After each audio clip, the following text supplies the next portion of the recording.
North Korea has fired a ballistic missile over northern Japan. The Japanese government warned its citizens to take cover and was forced to suspend some train services in northern regions. North Korea launched a ballistic missile over Japan early this morning, causing citizens to scramble as air sirens blared, escalating already existing tensions.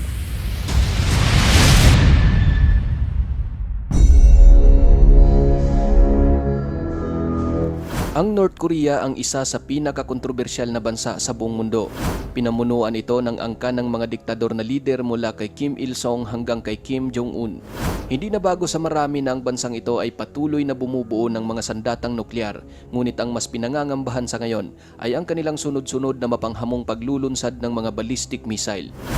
Makailang beses na binigyan ng babala ng pinakamakapangyarihang bansa na Amerika ang North Korea hinggil sa mga armas nitong nuklear, ngunit tila bingi ito at hindi man lang tumindig ang balahibo. Sa halip nagbanta pa ang leader dito na hindi siya mag-aalinlangan na gamitin ang kanilang sandatang nuklear laban sa Amerika. Maliban sa mas umiinit na digmaang nangyayari sa Ukraine, tumitindi na rin ang tensyon na nagaganap sa Korean Peninsula. Ayon sa mga ulat, 7 beses nang sinubukan ng North Korea ang kanilang mga ballistic missile mula noong ika-25 ng Setyembre. Ang mga paglulunsad na ito ay nagdulot ng alarma sa rehiyon kung saan ang Amerika, South Korea at Japan ay tumugon sa pamamagitan ng paglunsad din ng missile at magkasanib na malawakang pagsasanay militar. Pinakilos na rin ng US ang kanilang isang aircraft carrier at idineploy ito malapit sa peninsula na siyang lalong hindi nagustuhan ng North Korea. Batid natin kapatid kung anong kapasidad mayroon ang Estados Unidos pagdating sa pakikipaglaban. Alam din naman ng bansang ito kung ano ang ibubuga ng North Korea. Sabihin na natin na maraming ang sandatang nuklear si Kim Jong-un na siyang kanyang pinanghahawakan. Pero wag din nating isantabi na higit na mas maraming ganitong armas ang mga Amerikano. Ngayon ang tanong mga kapatid, bakit nga ba galit na galit itong North Korea sa Estados Unidos? Ano ba talaga ang kanilang mortal na kasalanan sa bansang ito? Kung ating babalikan ang kasaysayan sa Korea noong hindi pa ito nahati sa dalawa, dito magsisimula ang matinding galit ng North Korea sa Amerika. Noong una, wala naman talagang North at South Korea. Matagal na panahon na iisa ang bansang ito, iisa ang kanilang ginagamit na wika at kultura malayo sa nakikita natin ngayon. Nang sumiklab ang First Sino-Japanese War noong 1894 hanggang 1895, digmaan ito sa pagitan ng China at Japan kung sino sa kanilang dalawa ang mamamahala sa buong Korea. Dahil may mas malakas na militar at modernong kagamitan, tinalo ng mga Hapon ang China at pagsapit ng 1910, formal na idinagdag ng imperyo ng Hapon ang Korean Peninsula sa kanilang nasa sakop na mga lupain. Nang talunin naman ng Estados Unidos ang Japan noong ikalawang digmaang pandaigdig, sila naman ang nagkaroon ng kontrol sa lahat ng lupang sinakop ng Japan kasama dito ang Korea. Ngunit sa panahong iyon, nagsimula ng magpakalat ng sundalo ang Unyong Sobyet sa hilagang baybayin ng Korea. Sa pangamba ng Estados Unidos na tuluyan ng masakop ng Sobyet ang buong Korea, agad itong nag-atas ng 2 opisyal upang magtakda ng hangganan o border. Sa pamamagitan ng isang mapa na pagkasunduan ng Amerika at Unyong Sobyet na hatiin ang Korean Peninsula gamit ang 38 parallel, ito ay yung guhit sa globo na may sukat na 38 degrees pahilaga mula sa ekwador ng daigdig. Dahil sa kasunduan na iyon, sinimula ng pasukin ng Sobyet ang buong North Korea at napasuko ang lahat ng Hapon na naroon. Samantalang ang nasa South ay sumuko naman sa mga Amerikano. Nang mapasa kamay na ng Unyong Sobyet at Estados Unidos ang Korea, naisa na nilang magkaroon ito ng pambansang eleksyon upang mapag-isa ang bansa. Subalit ang naging problema ay hindi nila pinagkakatiwalaan ang isa't isa sapagkat nais ng Estados Unidos na maging demokratiko ang buong Korea. Samantalang gusto naman ng Unyong Sobyet na ito'y maging komunista. Dahil doon, hindi nila napag-isa ang Timog at Hilagang Korea. At upang pamunuan ng South Korea, inatasan ng Estados Unidos ang isang anti-communist leader na si Syngman Rhee na maging kauna-unahang pangulo at noong May 1948 pinahayag nila na ang South Korea ay ganap ng isang bansa. Sa kabilang panig, inatasan ng Sobyet si Kim Il-sung, ang lolo ni Kim Jong-un bilang bagong leader naman ng North Korea.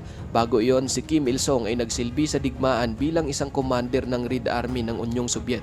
Nang maluklok sa pwesto si Kim Il-sung, kinastigo niya kaagad ang lahat ng oposisyon lalo na yung nagtataguyod ng kapitalismo.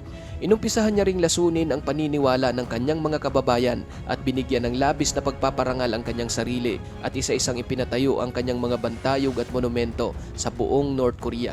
Pagsapit ng taong 1950, sumiklab ang Korean War nang pwersahang sakupin ng North Korea ang South. Layunin kasi ni Kim Il-sung na mapag-isa ang Korea sa ilalim ng pamamahalang komunismo. Sa digmaang ito, nasangkot ang United Nations para protektahan ang South Korea, pero bago iyon, halos masakop na ng North ang buong South Korea hanggang sa unti-unti nilang mabawi ito. Patuloy na napaatras ng tropang Amerikano at mga South Korean ang kalaban. Determinado rin silang lumagpas sa 38 parallel upang tuluyang sakupin ang North, ngunit nagbabala ang China na sasali sa digmaan kung gagawin ito ng Amerika. Hindi pinansin ng Amerika ang banta ng China kaya nagpadala nga ito ng mga sundalo na nagpaatras sa kanila na wag nang lumagpas sa border ng North Korea. Ayon sa kasaysayan kapatid, hindi biro ang ginawang pag-atake ng US Air Force sa North Korea.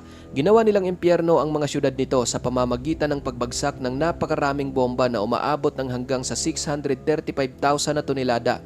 Hindi pa kabilang dyan ang pinaulan nilang 32,557 na tonelada ng napalm. Lahat ng nakikita ng mga eroplanong pandigma ng Amerika na nakatayo sa kalupaan ng North Korea ay kanilang binigwasan. Winasak nila ang mga naglalakihang irrigation dam na nagresulta ng malawakang pagbaha na sumira sa mga kabahayan at mga pananim. Napakabagsik ng ginawang pambobomba ng Amerika kapatid, katunayan sa tindi ng pinsala ng pag-atake. Nagreklamo na ang mga Air Force commander na wala na silang nakikitang kahit na isang target sa lugar. Umabot sa halos 5 milyon katao ang mga nasawi sa magkabilang panig, subalit mas marami ang nalagas na buhay at mas matindi ang naging pinsala sa North Korea. Paglipas ng maraming taon simula nang mangyari ang digmaang iyon, halos kinalimutan na ng mundo ang malagim nitong kaganapan, pero para sa rehimeng Kim, ang bangungot ng nakaraan ay hindi niya pwedeng kalimutan. Upang isisi ng mamamayan ng North Korea sa Amerika ang lahat, isang propagandist ni Kim Il-sung ang gumawa ng propaganda kung saan binago niya ang kasaysayan ng Korean War at pinaniwala sa mga tao na ang South Korea na tinutulungan ng Amerika ang nagpasimula ng digmaan. Matatagpuan din sa Pyongyang ang isang museo kung saan makikita doon ang ginawa nilang kasaysayan na nagpapakita kung gaano pinagmalupitan ng mga sundalong Amerikano ang mga North Korean. Pinupuntahan ito linggo-linggo ng mga estudyante dahil kabilang ito sa kanilang anti-US class. Sa totoo lang kapatid, tulad ng sa Japan at Vietnam, sa makabagong panahon, tanggap at matagal na sanang nalagpasan ng mamamayan ng North Korea ang nangyari sa kanilang bansa. Ngunit sa pangsariling dahilan ng kanilang leader at uhaw sa kapangyarihan, hanggang sa kasalukuyan nananatili pa rin silang nabaon sa anino ng nakaraan.